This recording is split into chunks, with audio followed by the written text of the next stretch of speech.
Broadcasting from the business capital of the world, this is the Podcast Business News Network. And Gregory Moore is now joining us. How are you doing today? I'm doing great. How are you doing? I'm doing well. Would you mind introducing yourself to our viewers and listeners today? Yes, my name is Gregory Moore, aka Red Venom 10, owner of Supernatural Entertainment and Productions. Fantastic. Go ahead. I specialize in supernatural entertainment, but I also specialize in creativity and the supernatural. So basically, I do everything that's in the supernatural, all the way down to basically simple humor and just dealing with everyday mundane stuff in a metaphysical form. Wow. Murfreesboro, Tennessee is a town where you're living in now? Yes, that's currently where I resided. I'm born and raised in Chicago, West Side. Moved down here to Tennessee to kind of basically get a kickstart in my life because the roadblocks in Chicago was extremely excruciating. So now here I am. I have 2 kids.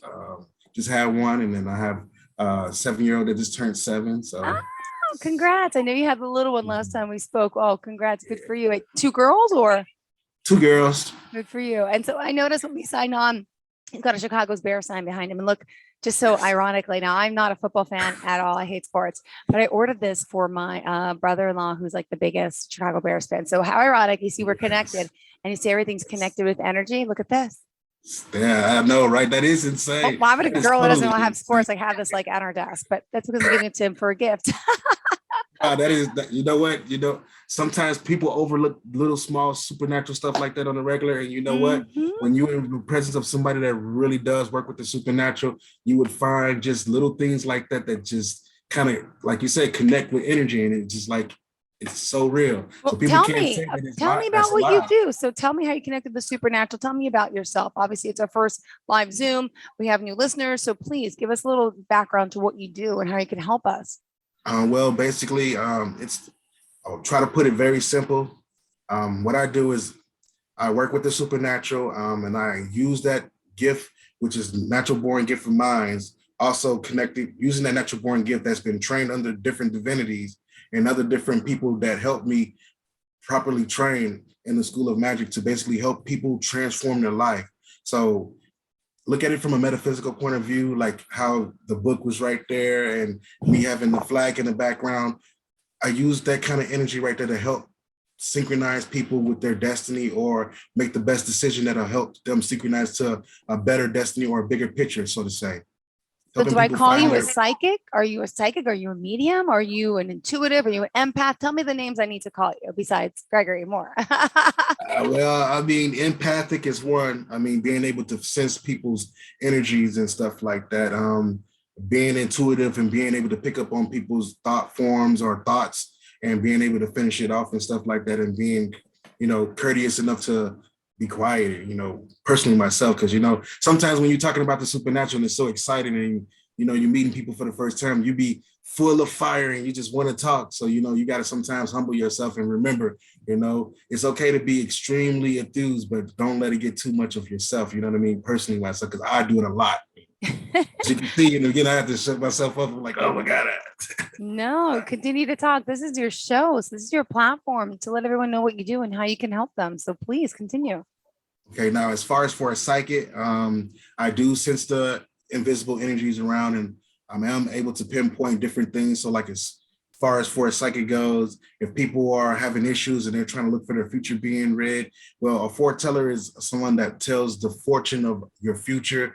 A psychic is someone that has the ability to either clearly see your future or clearly see an issue that's blocking you so that you can get to your future destination. So some people will have an issue such as like, well, why am I so connected to this thing? My job is to get in there and observe it and get down to the nitty gritty, to the root of it, and then reveal what that issue is and release you from that. And then you can continue to move on.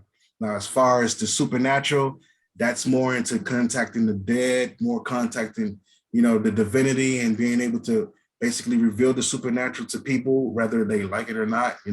That's a whole different other field. So each name that you threw out there earlier is a different field, and it requires a different form of thinking and a different discipline and different training. Wow. Awesome. So, people contact you, reach out to you. By the way, tell us the website. Supernatural Entertainment and productions.org. Great. And what exactly, how can you help us? There's people out there listening today. Could you explain and how you've helped other people in certain instances by providing them information in a sense? Let us know how you can help them as well. Well, let's just put it this way. I'm gonna be brutally honest with you. It's like I expect my clients to be brutally honest with me as well. That's one thing a lot of people have an issue with sometimes. And if you're not brutally honest and you're not going to be honest about it, or if you don't remember, it's my job to help you kind of juggle those memory glands. But a lot of people, they love my advice, the ones that can handle the honesty and really want to change, but the ones who just come and just figure that it's just going to be just this particular old reading, like particularly, and then they get the truth, and it's not something that they expected. It's like they expect to have the supernatural stuff, and it's just like, well, the supernatural is being able to observe and show you that, because if, like in voodoo, if you contact a loa to answer a question about something that you don't have the answer to, or like God said, lean not to your own understanding, let the Holy Spirit, guide and lead you when he answers your prayers. You don't see what it is in front of your face that's blocking you to come up with that answer. My job is to reveal that to you. And that's so much more supernatural than a lot of people realize it, because that falls in the area of clairvoyancy. And a lot of people don't see it that way. They just look like, well, I pretty much expected a little bit more than that. And it's like, well, you know what? Think about it this way.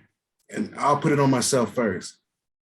I did not realize my talent was so great, and I didn't realize my future was so bright.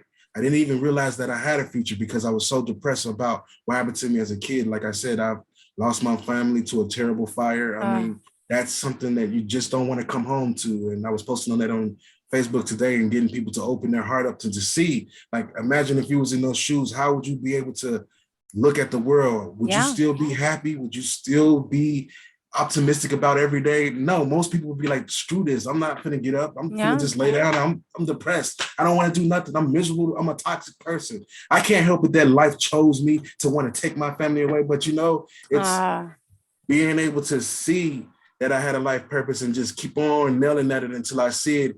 Once I revealed that and I got that understanding and I followed through with it, here I am today. Now being able to help. I'm sorry, but would you mind sharing? We have new listeners each and every week in our first Zoom. Could you explain to us the tragic story that happened so our listeners really can get to know you? I hate to have you bring it up, but it's a part of your story and your journey. And fortunately or fortunately, it makes you who you are today. So again, my condolences, but would you mind sharing that? Thank you so much for your condolences. In the past, I'd have been like, what, don't worry about it. Screw that. But I'm 38 years old now, and you know what? Honestly, it's a tragic. So back in 1996, when I was 12 years old, it was wintertime just like this. It was in January 31st or January 30th. I was going to school. It was a half a day. My last words to my mom is that I'll be home, and she told me, don't come home with no F, so I'm gonna beat your butt. So it's like, I was scared to come home, because I already knew I was gonna have an F, because I play around in school a lot, and I was hanging around with the wrong crowd, but mama didn't know it, but I was hanging around with the wrong crowd. But I did go to school, and what happened is after I got out of school, half a day,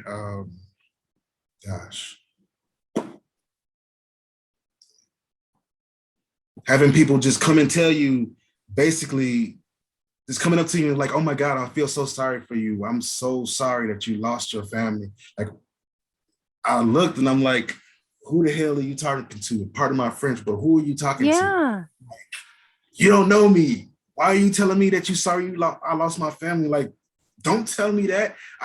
No, don't tell me that. That's something you don't tell a 12-year-old kid, especially in the west side of Chicago, that's coming out of a rough life. But as the day went on and as the time went on, there was another lady that came and grabbed me, and she was so petrified about it.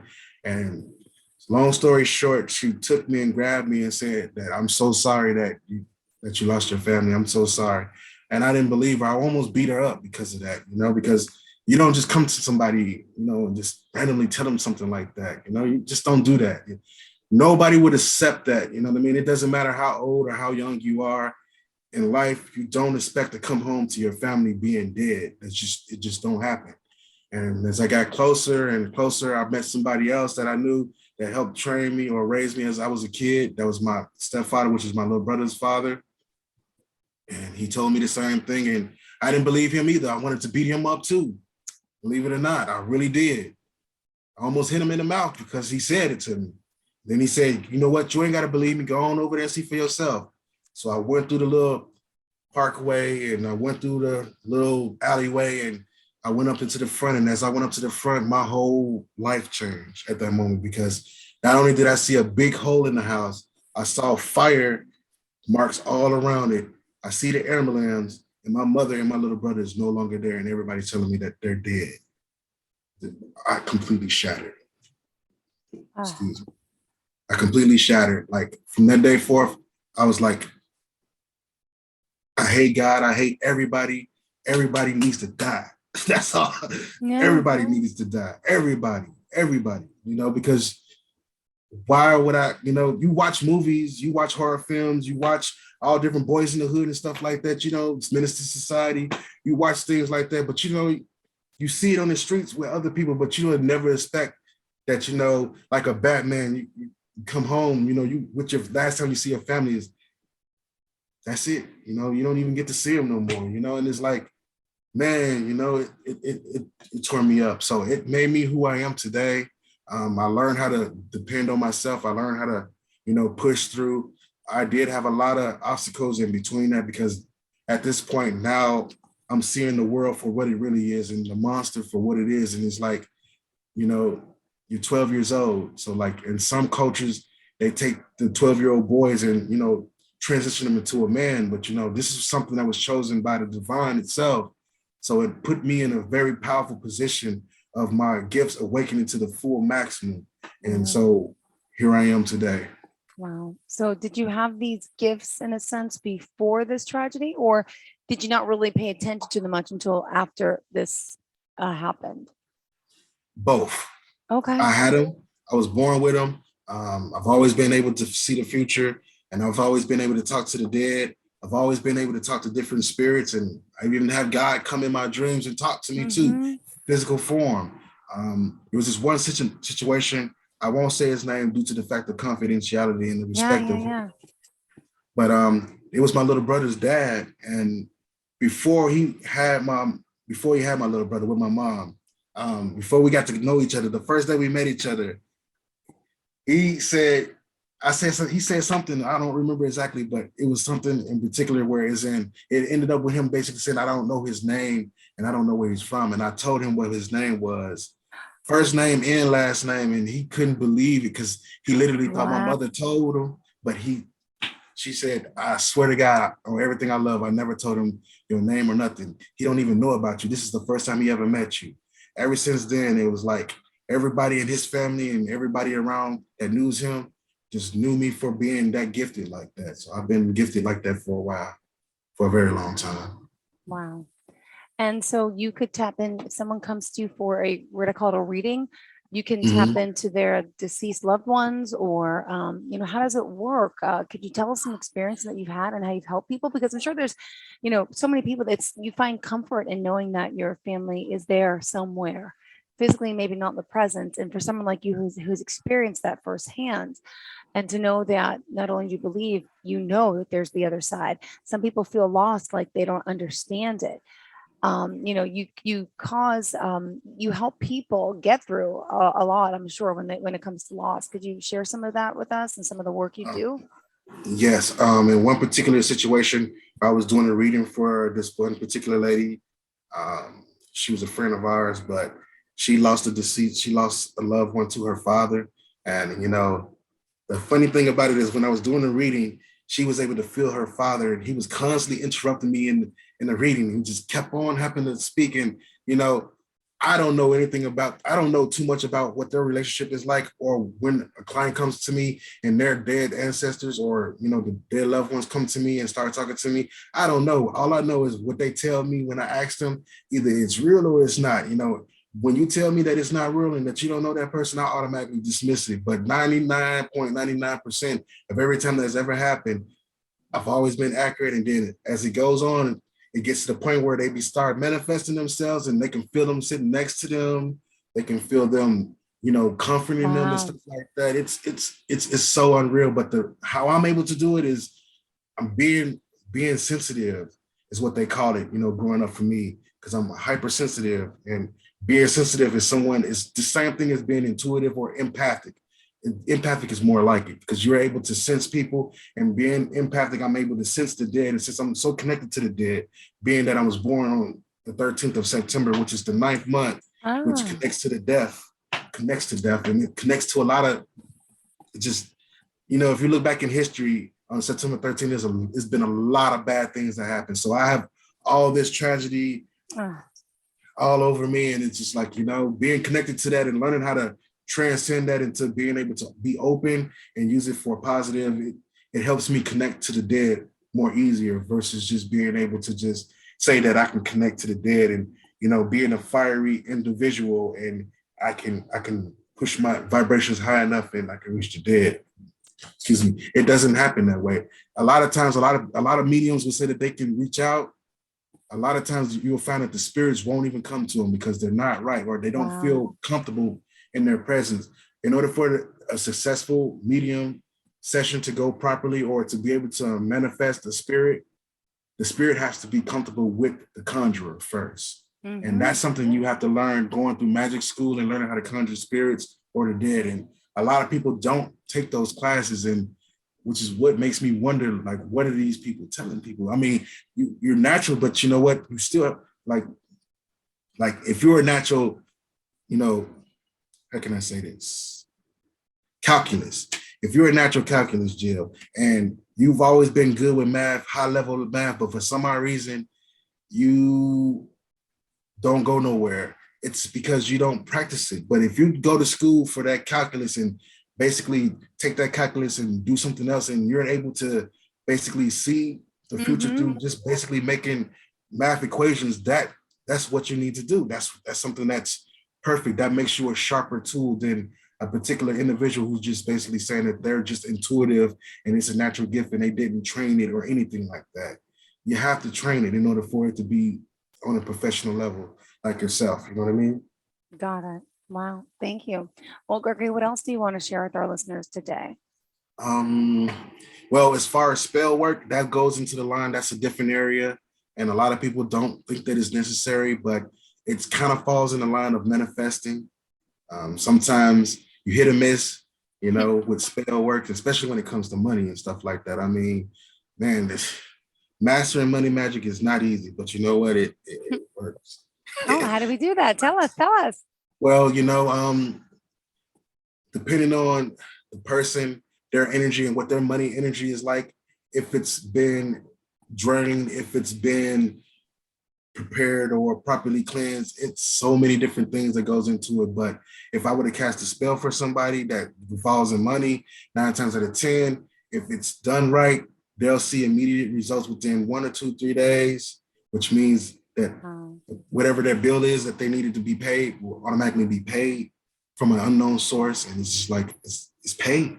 It's paid. It's like, what the heck? Like, I've had one client that I had to do that for. My first client, when I first opened my company from North Carolina, they needed help in that area. And what happened is that I cast the spell for them, and they couldn't believe their eyes. They checked and they checked and they checked and they checked. They checked for the last 5 or 6 weeks just to make wow. sure that it was true, and it was paid off for them. It was paid off. So Miracles can happen. yes, So you went to school as well. Say that you're certified. What type of school was it? it's called Occult Bookstore, which Yep. is located in Chicago on the north Okay. side, and that's where I went to school at, and that's where I got my initiation. Oh, awesome. Instead of self-initiation, there's the hedge witch. There's the self-initiation, which you can do it, but then there's also the coven initiation, whereas you're around other people and everything that you're doing independently is matches up with everybody else that's professionally that does it and work that same way on that same vibration professionally. And that's where I realized that I'm really, really, really, really gifted and talented. Oh. It's mhm. So how does it work if someone wants to work with you? What is the process? You do it virtually as well? Yes. being able to tap into what they call it electric witch, being able to tap into the frequencies of the computer, not so strong to the point where it's blowing up the computer, Yeah, but it's strong scary. enough to, yeah, it has happened. Believe it or not. Oh I my mean, gosh. you'd be surprised. Like, I'll have a phone and trying to, after doing this so much, and one day I got kind of a little, my vibration went higher than it should have, and it blew the phone out, and I had to get another Wow. phone. Yeah, so Wow. it really can happen. I mean, a lot of people don't realize it, but when you're working with real metaphysical energy, it's unlimited and where you can reach and touch at, and but you also got to have a lot of self-control too, because you don't want to really, you know what I mean. It's good to leave it out there for people to, think of the possibilities, but it's But also good to show discipline and make sure that, yeah, you're not going to be, because, some people, teaching the wrong people can be a very bad idea. Let's just put it that way. You very know, true. Now, even like, what about someone who's dealing with like a court case, ticket, something like that? Is there work that can be done to kind of help guide you out of that ticket? In a yes. sense? I can give you a story too about Yeah. one particular time. It's I know it sounds strange, but I hope that cop doesn't get mad at me. But anyway, we about to go into this rabbit hole here of the Matrix. So back in the day, when my best friend from Chicago, in Stickney, Illinois, giving big shouts out to the people out there. You know what I'm saying? Yeah. But his brother had got into trouble where as a cop that was always messing with him because they was the only, Hispanics in the area. So they always mess with him all the time. You know what I mean? And he's known for not for driving without his license, but this time he forgot his license at home, and the cop just purposely pulled him over because they know him already. And what happened was is that he gave him a ticket and he had to go to court and pay for it. So what I did is I came over there one night, the night before he went to court, to be exact, and he told me about the situation. So what I did is unthinkable, but it was very safe. But let's just put it this way: at the next day, the next morning, that same cop that told him he had to go to court and pay for that ticket dropped the charges. Not only did he drop the charges, he also came to his house and knocked on the door and completely apologized to him for being such a hole because Jerk. he had a bad Yeah. day that day and he just took it out on him, literally. And he Wow. didn't have to worry about going to court. They dropped the charges. He didn't have to worry about nothing, and he Oh my thought that was just the goodness. dopest thing ever. So So how yeah, did you do it? How well, did that? I mean, you can't tell any secrets, but I mean, like, right. wow. I mean, I use a lot of herbalism, so having some connections with the area. I mean, each environment has its own spirit and its ruler. So Mm-hmm. knowing that and knowing the area and being close to them, it was able to help me to basically do a friendship spell. But if you look into a lot of hoodoo books and a lot of different Kuro books, they have different, herbal spells where you can actually work with that. Just, FYI, you know what I mean? If you're interested, I mean, you could definitely look up hoodoo dot, I think it's Hoodoo Mojo or something like mojo.com or hoodoo.com. And they have a lot of different curls that's basically created to basically help stop cops from being, bad if they're having a bad day and stuff like that. I mean, I know a lot of people, I feel kind of awkward talking about it, but you know what? That's something that, if you have a problem with attracting bad cops that just does bad things, so that's something you would want to Yeah. know. So. Well, what other things can you do? This sounds so magically powerful. I love it. No problem, no problem. Find things, locate things. I mean, like if it's something that you lost, not too long ago, I did one for my daughter. She lost a toy. She thought that it was just never going to ever come back. It was a pacifier and it was very small, but I told her give it a couple of days or a few days. It'll pop up on its own. And she thought And like, no, it's never going to happen. No, I don't believe you, Daddy. I don't this is the believe you. 7-year-old. Yeah. Yes. And Wow. And oh it my God. happened. Yeah, she came to me like, Daddy, look at what I found. It happened. You were right. Oh It my did come to goodness. me. That's like, yeah, I told you. See, stop tripping. Stop tripping.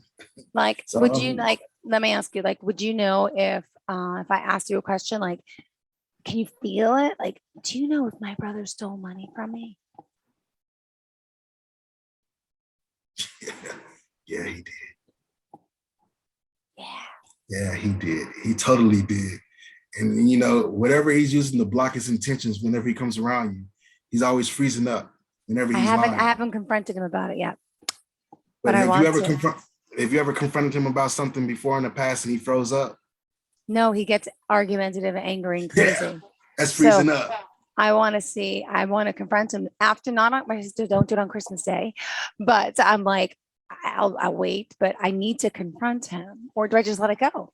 I mean, Well, you know what? For yourself and for your self-esteem and for your protection, I feel like you feel like if that's something that'll make you feel well grounded, go for it. But if you also to just know that either way, either path is 50-50, you will be able to walk away happy because first of all, you know that he probably needed for something. And you know what? It's yes. all good. But if he didn't need it for something and he just basically did it out of spite, then I think it would be the best idea to just basically let him know because you know what, at this point, you're no longer welcome in the house, especially when it's around money. And do I have to say to him like that I know, or how do I approach? Do I just ask him and look at the look on his face, or do I say, Anthony, I know you're still money and it's okay? Well, What's the better I approach would there? I I would want to. I would say that the better approach would be probe first, process of elimination. Start with asking them different questions. Is like, so did he buy something new all of a sudden out of nowhere, and he didn't have the money before? Okay, that's the first one to start. So I would start with it like, oh, that's a nice jacket. Where did you get that from? What's the name? So how much did that cost? This much money right here. Like, did you have that money before? Wait, why are you asking all these questions? Yeah, I had it already before, but you know what? Then you just asked me before, could you borrow some money? And then all of a sudden, because was it that you was gonna buy or something like that? You know what I mean? Just to kind of give you an example of like that's how I would do it, kind of like walk them into it. You Okay. know what I mean? And The see what he more you walk, says. yeah, because The the more I more you walk walk, him in, the better. yeah, because that way he's able to open himself up and the vibrations won't lie and he can't lie to you in your face. You know what I mean? Although he'll try to, but he won't be able to because he's already opened up. And you know, in the man's world, it's logic. So if you can break that logic barrier and get into his emotions, you will be able to see where he's at. All right. Thank you. Just my own personal question. Thanks so much. All right. How else Mhm. could you help our listeners? We still have 2 minutes left. That's okay. Thanks for helping I me. mean, no problem. Anytime. Anytime. Well, I mean, there's a lot of different spells, a lot of different stuff. I mean, helping people find the right path for them, finding a spiritual home for them and stuff like that. Healing.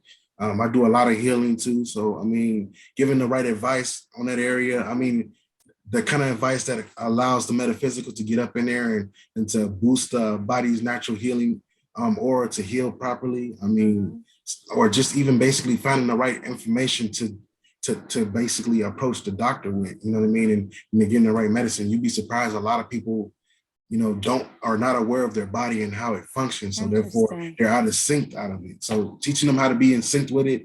And say for instance, if you have a headache, a little small migraine, and you usually typically take pills and you don't want to take pills no more, a simple meditation and learning how to still your mind will be a natural healing for you. Okay. And it'll also help you basically slow down with taking the migraines because if you can figure out, if you can learn how to slow your brain waves down, you can see what's the cause of the root cause of your migraines. And if it's a DNA thing, the best way to change that DNA is to basically start speaking it to existence and not accepting that part of your DNA.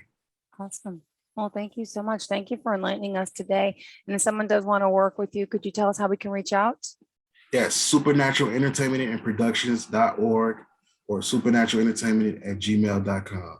Perfect. Thank you for being here. Thank you for occupying space with us and enlightening us and helping so many others. Thank you for sharing your story and really great to connect with you today. Thank you so much. Indeed. Merry Thank you. Christmas. Merry Christmas to you too. Hey, I could say that, right? Because some people like they don't celebrate Christmas and it's like happy holidays, happy Hanukkah, happy everything. But yeah, and Yeah, I celebrate Kwanzaa. happy Kwanzaa. See Uh, everything. Good, all that. Yeah, I do all of the whole thing, good. you know, And because will you be with your family then or for Christmas? yes, as a matter of fact, I went with my mom today. Even though I know it's metaphysically speaking, but today is her birthday, so I kind of like Oh, been chilling and great. reminiscing and thinking about the positive things about her and stuff like that. I can feel what she answers to because it'll ripple effect in reality, or somebody is, my kids or somebody that don't know me or know me will speak something that only my mom would speak, and it's Yeah. like, hey, that's my mama. I know it. Well, Hey, tell your mom if she's listening to look for my mom. She's up in heaven out there with her too. Look for Michelle. And she says okay. hello.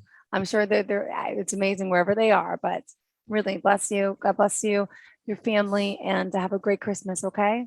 You too, okay, Jim? Thank you so much. We'll talk soon. Have a great day, and Yeah, everyone, happy bye. holidays. Merry Christmas.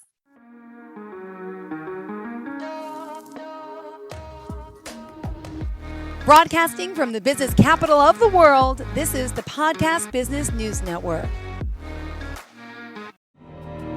For nearly 2,000 severely injured veterans, everyday life has become filled with barriers. Day-to-day simple tasks can become pretty daunting. I have to carry my chair up 2 flights of steps or have somebody do it for me. What scares me the most is just the falling. When I'm struggling with my house, I think, to have that one great barrier just knocked down, it's crucial. Home for Our Troops is a wonderful nonprofit that builds a mortgage-free, fully adaptive, handicap-accessible house. And there's no catch. It'll be our very first home that we've ever owned. This is a game changer. This is where your life begins again. We need you to join us in completing this important mission. Please visit hfotusa.org and help build homes and rebuild lives. Because of you, everything's going to be okay.